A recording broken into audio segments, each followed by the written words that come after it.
శ్రీ గురుభ్యో నమ. శ్రీ మహాగణాధిపతయ నమ. శ్రీ సరస్వత్యై నమ. భక్తులరా, వ్యాస మహర్షి రచించిన మహాభారత ఇతిహాసం చెప్పుకుంటున్నాం. ఇందులో భాగంగా నిన్నటి వరకు మనం 6 స్కందాలు పూర్తి చేసి 7వ స్కందాన్ని ఎన్ని భాగాలుగా చెప్పుకున్నాం గుర్తులేదు, తర్వాత చూద్దాం.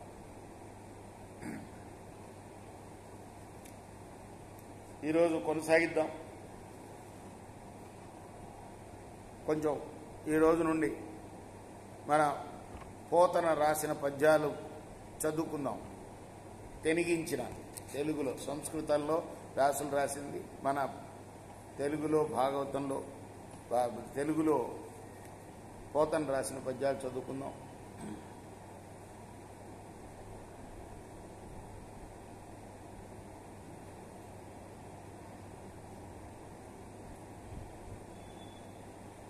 ఎందాక చెప్పుకున్నాం కథ గుర్తుందా?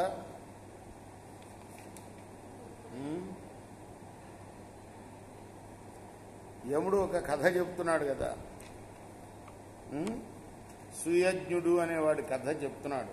సుయజ్ఞోపాఖ్యానం ఎందుకు చెప్తున్నాడు? హిరణ్యకశిపుడు హిరణ్యాక్షుడు చావటంతో అతని భార్యలు ఏడుస్తూ ఉంటే వాళ్ళని ఓదార్చడానికి, తన తల్లిని అతని భార్యలను ఓదార్చడానికి వచ్చిన, ఎలా వచ్చాడు? బాల రూపంలో వచ్చాడు, ఒక బాలుడి రూపంలో యముడు. అదే కదా చెప్పుకున్నాం కదా. అంటే పుస్తకం మారింది, అందుకోసం పోతన భాగవతం తీశాను, అందుకోసం నిన్ను అడుగుతున్నాను.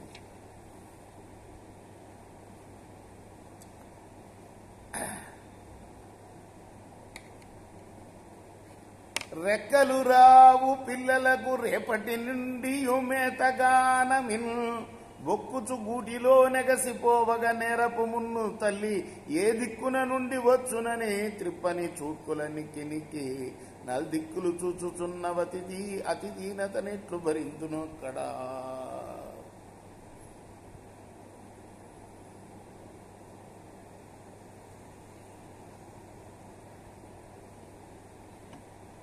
కథ పూర్తిగా మర్చిపోయాం అప్పుడే.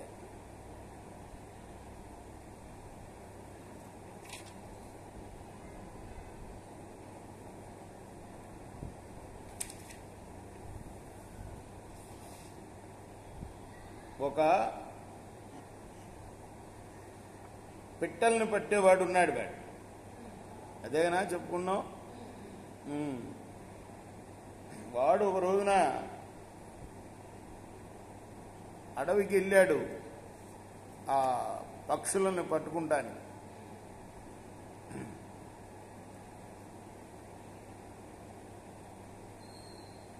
అయితే అందులో ఆడపక్షి వాడు వేసిన వలలో పడింది, మగ పక్షి బయట ఉన్నది.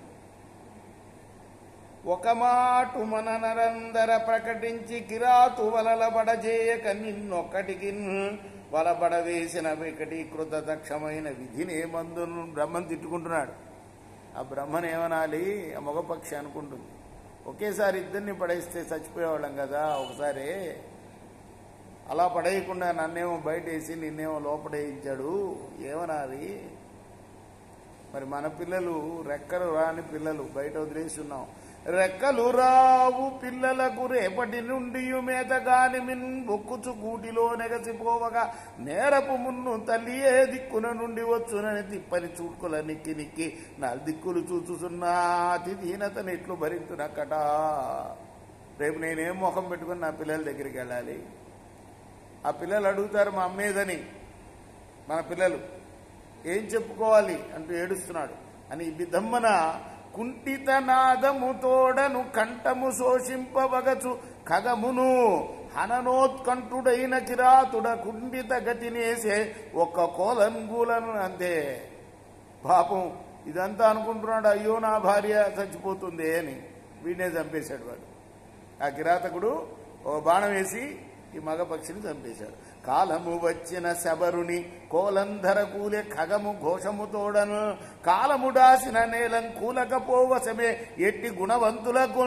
కాలం సమీపిస్తే ఎంతటి వాడికైనా ఎప్పుడు ఈ చావు వస్తుందో ఎవరికేం తెలుసు కదా.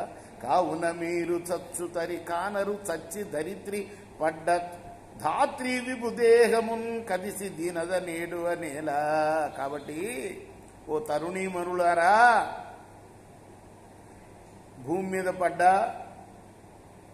ఈ ధాత్రి విభుడు చనిపోయిన ఈ రాజు, ధాత్రి విభుడు అంటే భూమి నేలే రాజును ఎందుకు చూసి, చచ్చిపోయిన వాడిని చూసి ఎందుకు ఏడుస్తారు?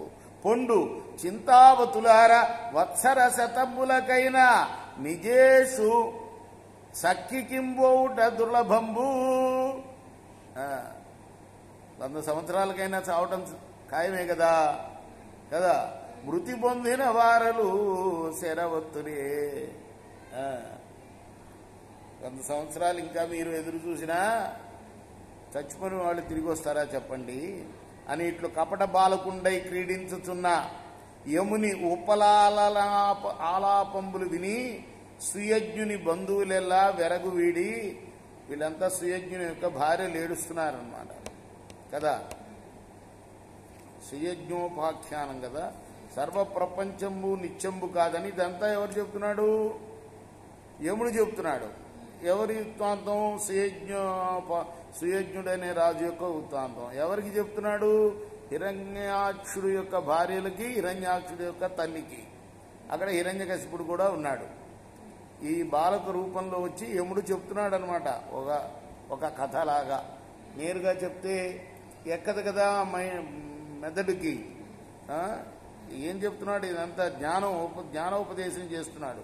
జ్ఞానం అనేది ఒక కథ రూపంలో చెప్పాలి కాబట్టి ఈ సుయజ్ఞుడు బంధువులెల్లా వెరుగుపడి సర్వప్రపంచము నిత్యంబు కాదని తలచి శోకంబు మాని సుయజ్ఞునికి సాంప్రదాయిక కృత్యంబులు చేసి, అంటే సంప్రదాయకమైన ఏమిటవి అంత్యక్రియలు అన్నమాట, అవన్నీ చేసి వెళ్ళారు. అంతకుండు అంతహితుండయ్యే. అంతకుడు అంటే ఎవరు? యముడు. ఆయన కూడా అంతర్ధానమైపోయాడని చెప్పి హిరణ్యకశిపుడు తన తల్లిని తమ్ముని భార్యలను చూచి ఇట్లని పరులెవ్వరు తామెవ్వరు పరికింపగా ఏకమగుట భావింపరు తత్పరమజ్ఞానములేమిని పరులును మేమనుచు తోచు ప్రాణులకెళ్ళను. హిరణ్యకశిపుడికి కూడా వేదాంతం వచ్చేసింది కథ. ఆ యముడి నోట విన్న తర్వాత బాలక రూపంలో ఉన్న పరులెవరు, మనమెవరము, అందరం ఒకటేను. ఈ పరమజ్ఞానము లేనందువల్ల పరులను మేమనుచు తోచు ప్రాణులకెళ్ళను. ప్రాణులందరూ కూడా ఏమనుకుంటారు? వాడు వేరు నేను వేరు అనుకుంటారు. పరులెవరు, మనమెవరు, అందరం ఒకటే అని తెలియంపలికిన హిరణ్యకశిపుని వచనంబులు విని దితి. ఎవరు దితి? ఎవరు? హిరణ్యకశిపుల యొక్క తల్లి దితి కోడండ్రును తానును శోకంబు మాని తత్వ విలోకనంబు కలిగి లోకాంతర్గతుండైన కొడుకునకు వగవక చనియే అని చెప్పి నారదుండు ధర్మనందనునికి ఇట్లా నేను ఎవరెవరకు ఎంత నారదుడు ధర్మనందుని సంవాదంలో ఈ కథ అంతా వచ్చిందనమాట. రేపు మనం